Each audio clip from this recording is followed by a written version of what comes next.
Assalamualaikum warahmatullahi wabarakatuh.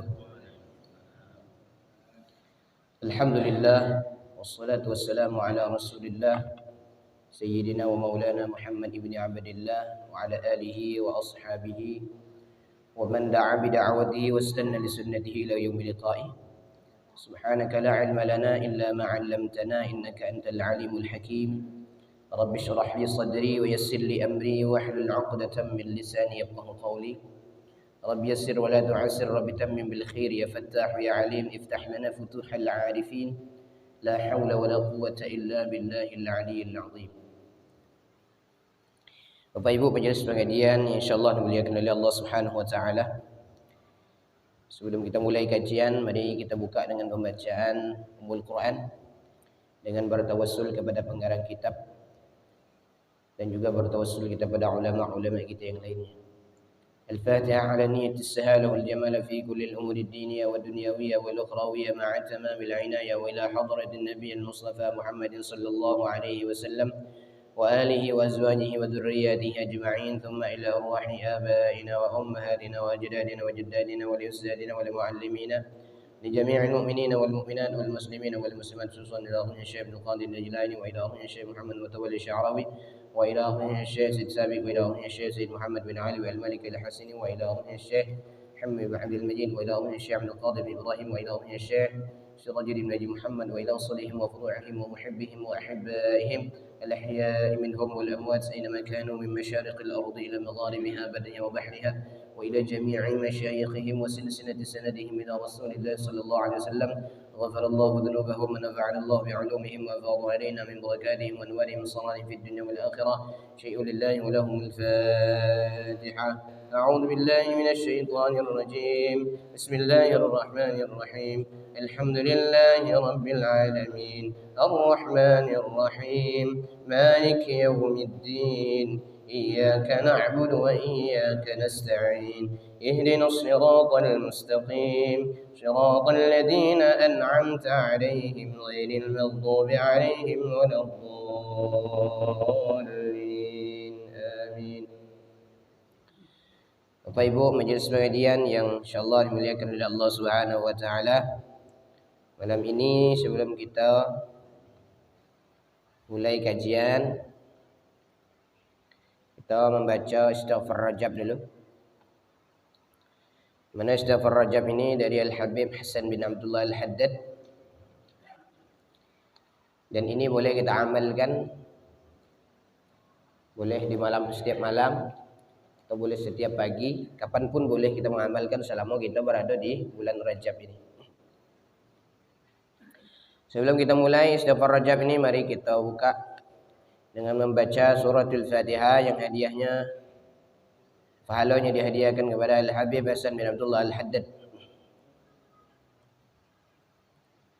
Al-Fatihah wa Istighfar Rajab على نية السهلة والجمال في كل الأمور الدينية والدنيوية والأخروية مع تمام العناية وإلى حضرة النبي المصطفى محمد صلى الله عليه وسلم وآله وأزواجه وذرياته أجمعين ثم إلى أرواح آبائنا وأمهاتنا وأجدادنا وجدادنا والأستاذين ولمعلمينا ولجميع المؤمنين والمؤمنات والمسلمين والمسلمات خصوصا إلى روح الحبيب حسن بن عبد الله أحد الشيء لله ولهم الفاتحة. أعوذ بالله من الشيطان الرجيم بسم الله الرحمن الرحيم الحمد لله رب العالمين الرحمن الرحيم مالك يوم الدين إياك نعبد وإياك نستعين اهدنا الصراط المستقيم صراط الذين أنعمت عليهم غير المغضوب عليهم ولا الضالين آمين. Kita baca sama-sama Bapak Ibu ya. Bagi yang kalau kiranya kurang, boleh sekok. Aku ini 2 orang pakai ya kan. Bismillahirrahmanirrahim. Wa sallallahu ta'ala ala sayyidina Muhammad wa ala alihi wa sahbihi wa sallam. Astaghfirullah أستغفر الله أستغفر الله وأتوب إلى الله من جميع ما يكره الله قولا وفعلا وخاطرا وباطنا وظهيرا. أستغفر الله العظيم الذي لا إله إلا هو الحي القيوم وأتوب إليه. اللهم إني أستغفرك لما قدمت وما أخرت وما أسررت وما أعلنت وما أنت أعلم به مني. أنت المقدم وأنت المؤخر وأنت على كل شيء قدير. أستغفر الله ذا الجلال والإكرام من جميع الذنوب والآثام. أستغفر الله لذنوبي كلها، سرها وجهرها وصغيرها وكبيرها وقديمها وجديدها وأولها وآخرها وظاهرها وباطنها، وأتوب إليه. اللهم إني أستغفرك من كل ذنب تبت إليك منه ثم عدت فيه، وأستغفرك لما أردت به وجهك الكريم فخالطه ما ليس لك فيه رضا، وأستغفرك لما وعدتك به من نفسي ثم أخلفتك فيه، وأستغفرك لما دعاني إليه الهوى من قبل الرخص مما اشتبه علي وهو عندك حرام. وأستغفرك يا من لا إله إلا أنت، يا عالم الغيب والشهادة، من كل سيئة عملتها في بياض النهار وسواد الليل، في ملأ وخلاء وسر وعلانية، وأنت ناظر إلي إذا ارتكبتها وأتيت بها من العصيان، فأتوب إليك يا حليم يا كريم يا رحيم. وأستغفرك من النعم التي أنعمت بها علي فتقويت بها على معصيتك، وأستغفرك من الذنوب التي لا يعرفها أحد غيرك ولا يطلع عليها أحد سواك، ولا يسعها إلا حلمك، ولا ينجيني منها إلا عفوك.